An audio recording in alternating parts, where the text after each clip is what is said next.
En Uruguay la enseñanza media es obligatoria según la última ley de educación aprobada en el año 2008. Sin embargo, solo cumplen con esa obligación 1 de cada 3 jóvenes uruguayos. A su vez, los jóvenes que cumplen en tiempo y forma con esa educación media son solo 1 de cada 5. Otro dato, de las mujeres que no aprobaron educación media, 1 de cada 4 tuvieron su primer hijo ya a los 18 años. Estas cifras son parte de un estudio llamado Transiciones a la Adultez y Educación, que ha sido promovido por el Fondo de Población de Naciones Unidas. Se trata de un trabajo que busca responder varias preguntas: cómo atender la situación de esos jóvenes, cómo repercute un eventual fracaso educativo en el inicio de la vida adulta, los que desertan, por qué lo hacen, qué puede hacer el Estado para atender esa problemática. Por ejemplo, ¿debe llegar a pagar a algunos jóvenes para que estudien?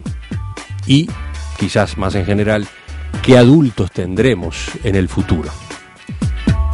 Se va a presentar este miércoles, pero adelantándonos al acto, es que recibimos esta mañana en perspectiva a su autora, la socióloga Verónica Filardo, y también al representante auxiliar del Fondo de Población de Naciones Unidas, el sociólogo Fernando Filgueira. Verónica, Fernando, buen día, ¿cómo les va? ¿Cómo andan? Más cerca del micrófono sería mejor, ahí está.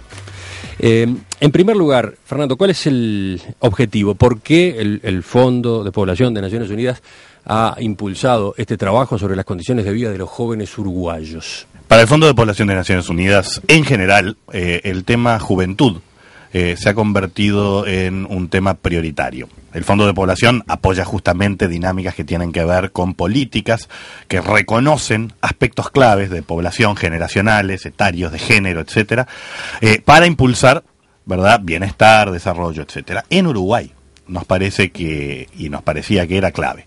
En este momento, un Uruguay que dejó de estar quieto, que se mueve y se mueve mucho. Un Uruguay en donde las tasas de desempleo se acercan a niveles friccionales prácticamente, pero un Uruguay al mismo tiempo, como tú señalabas y como señala este estudio, en donde todavía hay una deuda educativa importante. Entonces, esta articulación entre formación en capital humano e inserción en el mundo del empleo, conjugado con el tema de la búsqueda de la autonomía y de la formación de nuevas familias, digamos, estos 4 eventos claves, son parte de cómo el Fondo de Población ve defiende la forma de mirar la sociedad para pensar políticas públicas, el ciclo de vida de los individuos y cómo los países están otorgando las herramientas adecuadas o no para que las personas atraviesen estos ciclos de vida de la mejor manera posible. En ese sentido nos parecía fundamental, y en el contexto uruguayo en particular, para el tema de juventud nos parecía fundamental. El Instituto Nacional de Juventud hace tiempo viene trabajando y desarrollando colocar el tema en la agenda pública y transversalmente a los ministerios. En el marco de eso, la Encuesta Nacional de Juventud y el trabajo de Verónica Filardo con dicha encuesta, para el Fondo de Población era natural seguir apoyando y procurar que el trabajo que se viene desarrollando en torno al diagnóstico y a identificar la posibilidad de diseños de política pública en materia de juventud pudiera avanzar. El enfoque está centrado en las transiciones, ¿no? No sé si los oyentes tienen así a primera vista claro de qué se trata. ¿Qué dirías en ese sentido? Bueno, las transiciones son los trayectos que se recorren en relación a los principales hitos vitales que permiten enclasar a los sujetos en su futuro, en su vida adulta. Y esto quiere decir, bueno, qué posición en la estructura social pueden llegar a ocupar. Entonces, por lo general se trabaja con la salida del sistema educativo, el ingreso al mercado laboral, el constituir una familia, básicamente tener hijos y salir del hogar de origen.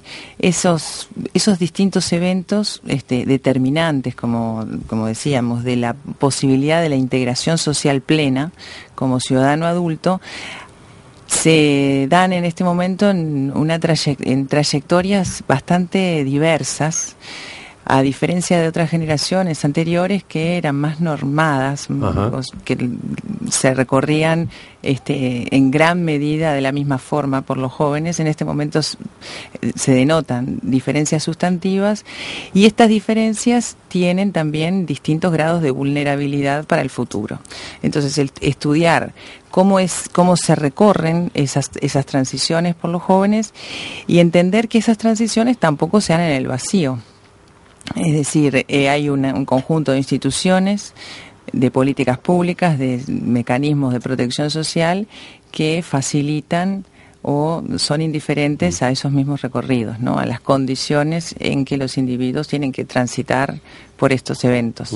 Como ya quedó dicho, ustedes se basan en la Encuesta Nacional de Adolescentes y Jóvenes de 2008. Sí, los datos son del 2008. Y en esos capítulos de transiciones, salida del sistema educativo, ingreso al mercado laboral, salida del hogar paterno, llegada del primer hijo, ¿cuáles son? Podemos resumir algunas de las diferencias. ¿Cuáles son las diferencias principales que ustedes han encontrado? Nosotros estudiamos las diferencias que se producen por variables estructurales, digamos, ¿no?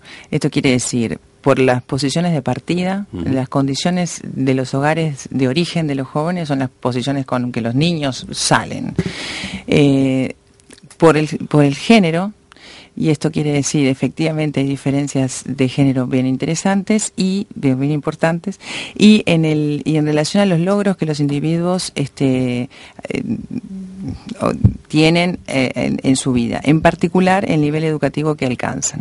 Entonces, viendo esas tres variables en conjunto, se detecta que hay tanto diferencias por género. Básicamente las mujeres tienen una asunción de los roles